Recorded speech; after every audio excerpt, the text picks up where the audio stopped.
আজ সকালে জলখাবারে ভেন্ডি আর আলুর তরকারি দিয়েছিল, আর আমি বললাম বড়ি আর আলু দিয়ে একটু ঝোলঝোল করে তরকারি করি। আজকেও নিরামিষ করা হয়েছিল। কেন বলো তো? মেজমার আগের সপ্তাহে বাৎসরিক কাজ গেছে, এবার ফ্রিজে অনেক সবজি থেকে গেছিলো, মাছ থেকে গেছিলো। ওই জন্য বরকে গত সপ্তাহে আমি বাজার করতে বারণ করেছিলাম, সেই জন্য বাজার করেনি। সেই জন্য মাছটাও শেষ হয়ে গেছে, ঘরে ডিম আছেই। তো আমি বললাম বাজার করতে হবে না, এই কটা দিন যা হোক করে চালিয়ে নেবো।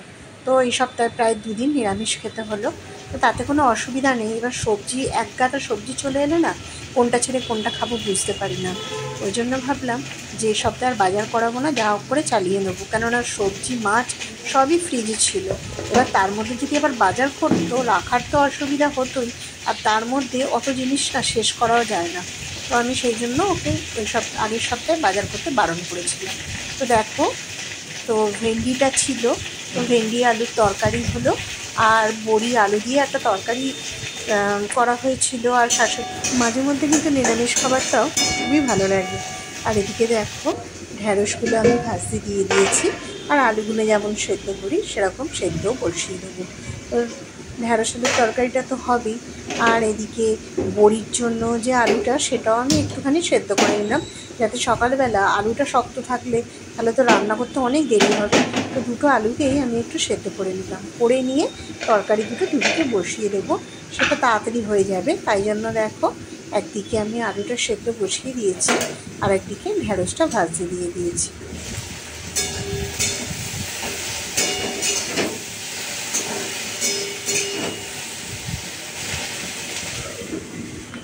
এরপর আমি আটাও মেখে নিলাম। আজকে সকালে আটা মাখাটা কমই ছিল, কারণ আজকে রুটিটা সকালে কম হয়েছিল। আর শাশুড়িমা বললো আজকে বিকেলে সবার রুটি করব, তো সকালে অতটা আটা মেখে রাখতে হবে না, তো বিকেলে আবার আটা মেখে রুটি করা হবে। তো দেখো, আমার আটা মাখাটাও হয়ে গেছে, আর আমি বড়ি আলুর যে তরকারিটা করব সেই জন্য বড়িগুলো বের করে নিচ্ছি। আর আলুটা তো সেদ্ধ করা হয়েই গেছে, আর এদিকে দেখো ঢ্যাঁড়সটা আমার ভাজা হয়ে গেছে। ঢ্যাঁড়স আলুর তরকারিটাও বসিয়ে দেবো, আর বড়িটাও আমার ভাজা হয়ে গেছে, বড়িটাও নামিয়ে নিলাম। প্রথমে যেগুলো যা ভাজার আগে ভেজে নিলাম, তারপর তরকারিগুলো বসাবো। আর একটু সর্ষে বাটা লাগবে বড়ির তরকারির জন্য, তো সেই জন্য ভাবলাম একটু সর্ষেটাও বেটে নিই।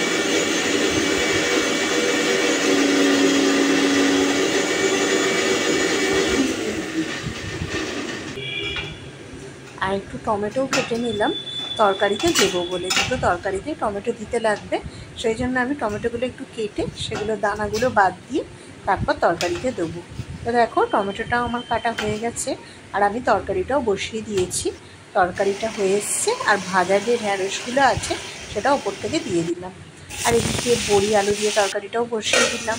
আলুটা তো একটু সেদ্ধ করাই আছে, তরকারিটা খুব তাড়াতাড়ি হয়েও যাবে। এটাও লঙ্কা পাঁচফোড়ন দিয়ে এই তরকারিটাও করলাম, আর একটু সর্ষে বাটা দিয়েছিলাম। আর বড়ির তরকারি কি পাঁপড়ের তরকারি, এগুলো কিন্তু নিরামিষের দিন খেতে খুবই ভালো লাগে। তো দেখো, এই তরকারিটা আমি বসিয়ে দিলাম, একটু টমেটোও দিলাম, হলুদ গুঁড়ো দিলাম, একটু লঙ্কা গুঁড়ো দিলাম, দিয়ে ভালো করে কষিয়ে সর্ষে বাটাটা দিয়ে দিলাম। আর দেখো, তরকারিটা আমার অনেকটাই হয়ে এসছে। আর যে বড়িগুলো আমি ভেজে রেখেছিলাম, ওপর থেকে আমি বড়িগুলো দিয়ে দিলাম। আর বড়িগুলোর সাইজে না খুব বড় ছিল। তরকারিটা ফুটে যাওয়ার পর তেল দিয়ে, একটু কাঁচা তেল দিয়ে নামালে না গন্ধটা খুব ভালো লাগে। তো দেখো, তরকারিটা আমি নামিয়ে নিলাম। ঢ্যাঁড়সের তরকারি আমার হয়ে গেছে, আর এদিকে আলু বড়ির যে নিরামিষ তরকারিটা করলাম এটাও হয়ে গেছে। তো তরকারিগুলো হয়ে গেল, তারপর আমি রুটিটাও সেঁকে নেবো। আর দেখো, রুটিটা সেঁকার পর আমি ডিমের অমলেটটা ভেজে নিলাম, কেননা ওকে টিফিনে তো ডিমের অমলেট দিতেই হবে। তো ডিমের অমলেটটা আমি ভেজে নেব। আর ডিমের অমলেটটা ভেজে নেবার পর মোটামুটি আমার রান্নাটা কমপ্লিট হলো সকালবেলা। তারপর এবার ওকে খেতে দিতে হবে। তো দেখো, ডিমের অমলেটটা ভাজা হয়ে গেছে, এটাও আমি নামিয়ে নিলাম। এরপর আমি ওর টিফিনটা গুছিয়ে দিলাম। টিফিনটা গুছিয়ে দিয়ে আমি একদম ব্যাগে ভরে দিলাম। ও তারপর ভাত খেয়ে বেরিয়ে গেল।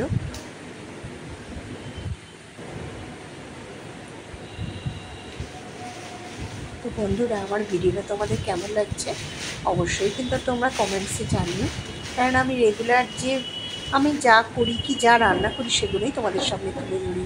তো ভিডিওগুলো কেমন লাগছে তোমরা যদি একটু কমেন্টসে জানাও, তাহলে আমি বুঝতে পারবো যে আমার ভিডিওগুলো তোমাদের ভালো লাগছে না খারাপ লাগছে।